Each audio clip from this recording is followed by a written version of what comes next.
Hello everyone, welcome to SportSource, your number one source for sports, and today we're going to be doing some NBA award predictions. Now, I did a video like this last year, and I looked back, and I got some of the awards right, some of them wrong. I think it was like 50% of my predictions were right, some of them were wrong. So, if you don't know how these predictions work, we're just going to predict who will win the NBA awards for next season.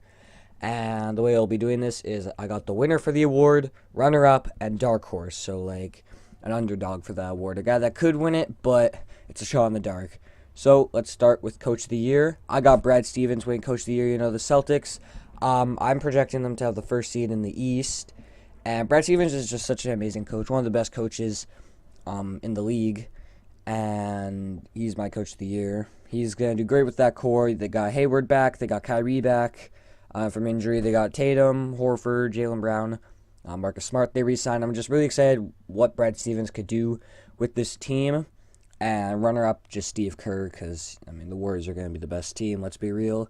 And, he's the coach of the best team, so he's my runner-up.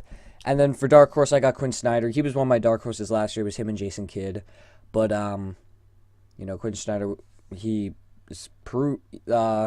Jazz lost Gordon Hayward, but yet they still do really good. Donovan Mitchell's rise to NBA greatness is begun, and Quinn Snyder is just a great coach, and he's my dark horse. Next up, for most improved player, my winner is D'Angelo Russell. Now on the screen, I will put last year's stats and my what I think they will average. But last year, he got 15 points, 4 rebounds, and 5 assists in 48 games. He was injured most of the season. Lots of people thought he was gonna win it last year, including me. He was my runner-up for most improved player, but I thought he was going to take a big step, and he just didn't. He was injured for most of the season, or half the season, and when he wasn't injured, I feel like he was injured even when he was playing, so he just wasn't as healthy as best. The Brooklyn Nets, he's going to have to be their leader, and I think that that's a very underrated team. They got some pieces with him, Dinwiddie, Rondé, Jared Allen. He's going to drop some more dimes, score a little bit more, and I think that he's going to win the most improved player.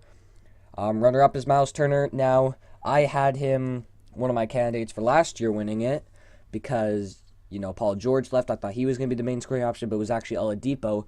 And Myles Turner kind of took a step back last year, which I was kind of disappointed because I really like Myles Turner.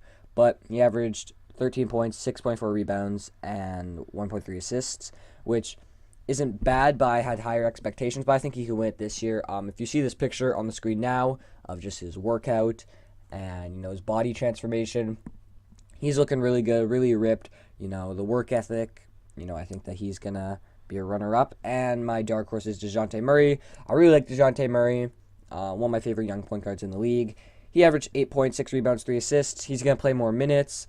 You got DeRozan beside him because last year he did these numbers, but he didn't have Kawhi. So now he's going to have DeRozan, and I think that that'll be a good backcourt. DeJounte Murray, great defensive player. He made an All-NBA or an All-Defensive team last year, and I think they could raise his totals in every category. For the next award is the Sixth Man of the Year award. Now, this award is pretty hard to predict because you don't know who's going to come off the bench for a team, and you don't know how they're going to do in that bench role, but I have Lou Will winning it. He won it last year. He was my prediction for last year, and yeah, just going with the straight answer because this award's pretty hard to predict. Last year, he averaged 23 points, 2.5 rebounds, 5 assists.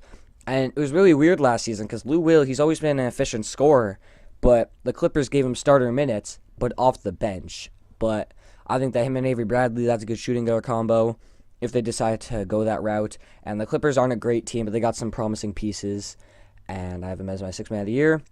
Isaiah Thomas as my runner-up. Now, some people think he's going to start in Denver. I honestly don't know why they should do that. I think Isaiah Thomas off the bench would be pretty cool. I'm not a big fan of IT, though. He averaged 15 points, 2 rebounds, and almost 5 assists in 32 games last year. Coming off that hip injury, if he could just go out there and give it his all, then hey, I'm all for it. But he's my runner-up.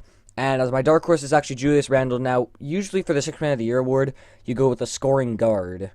But for this year, I think that Julius Randle actually has a legitimate chance of winning the Sixth Man of the Year award. The Pelicans won a lineup. They ran a lineup last year with Davis and Mirotic, And I think that Julius Randle could come off the bench because we've seen how that combo worked in the playoffs.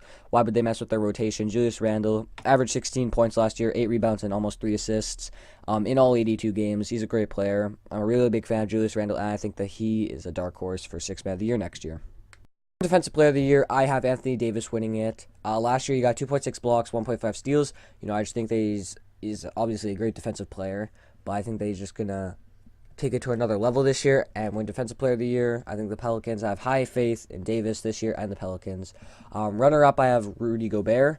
He won it last year, and he got 2.3 blocks last year, 0.8 steals. He just matches so well with the Jazz's system, and I think that he's going to be the runner-up. Dark horse, I have Giannis with 1.5 blocks and 1.5 steals. 1.4 blocks, sorry. But, he could just do it on both sides of the end. He's a great paint defender, great perimeter defender, just an overall great defender. He's my dark horse because usually you see a big man win it, but I think that Giannis has the potential to win Defensive Player of the Year this year, and I think that he can win a Defensive Player of the Year award in the future. Next up is Rookie of the Year. This is another hard award to predict because you don't know which rookies are going to take a big step this year, which rookies are going to flop. But overall, I have Deandre Ayton winning Rookie of the Year. He's physically mature, more physically mature than all of his peers in the Rookie of the Year race. And I just think that'll take a shorter time for him to adjust to the NBA. He's the most NBA ready. He's going to play with Booker, with Josh Jackson, get a lot of opportunities. The Suns team isn't great, but I feel like he's going to put up a lot of points, get some rebounds, and I have him winning Rookie of the Year. My runner-up, it was originally Bagley, but I changed it to Doncic because Doncic is going to be on a better team. I think he's more NBA ready than Bagley. He played overseas and won the MVP. I don't think he's going to step in and do that great. I don't think he's going to win the Rookie of the Year like some people do, but I think that he'll make a good pairing with Dennis Smith Jr. and that he will have a good season. And then dark horse, we have Kevin Knox. He showed promise in the Summer League, and he's just a great player. I don't know why the Knicks booed him on draft night because they wanted Michael Porter Jr., but I have high hopes for Kevin Knox. Porzingis isn't going to be back for a while, so lots of the offense will be run through him, which I like. I think he's going to get more opportunities, and it's kind of a dark horse because he's not a high top pick. It was either him or Colin Sexton for the dark horse, but I think that Kevin Knox will have more opportunities than Colin Sexton. And time for my prediction for the award you've all been waiting for. The big grand award is the MVP award. Now, the winner for the MVP award, I got Anthony Davis. Last year, he averaged 28 points, 11 rebounds, 2.3 assists. The Pelicans did better than most people thought. They did good in the playoffs. They swept the Trailblazers. They took a game away from the Warriors.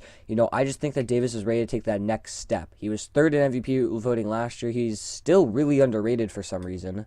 He's a superstar. He's extremely young, extremely talented on both ends of the floor. That's another thing. I think he's going to win MVP because of his tremendous efforts on the offensive end and the defensive end. I think he's going to have to carry that team a little bit more because there's no Cousins. But they still got a promising roster in Mirotic, Randle, and Drew Holiday.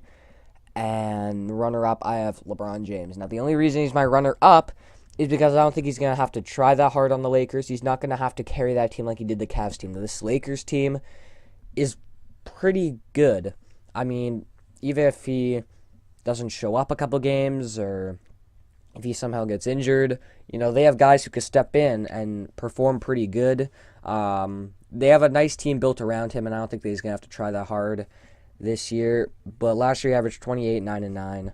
So, yeah. And then my dark horse is Victor Oladipo, if you want to see that video on why I think Victor Oladipo will win the MVP. Obviously, it's just a big dark horse, big shot in the dark, but I bring up some good points on how he could win MVP. Pacers high seeding, work ethic, and opportunities. So check that video out. And yeah, those were my NBA award predictions. What do you guys think? Leave your predictions down in the comment section below, and I'll see you all in the next video. Subscribe if you're new, and so that you never miss an upload. That's all from me now. I'll see you in the next video. Take care, and goodbye.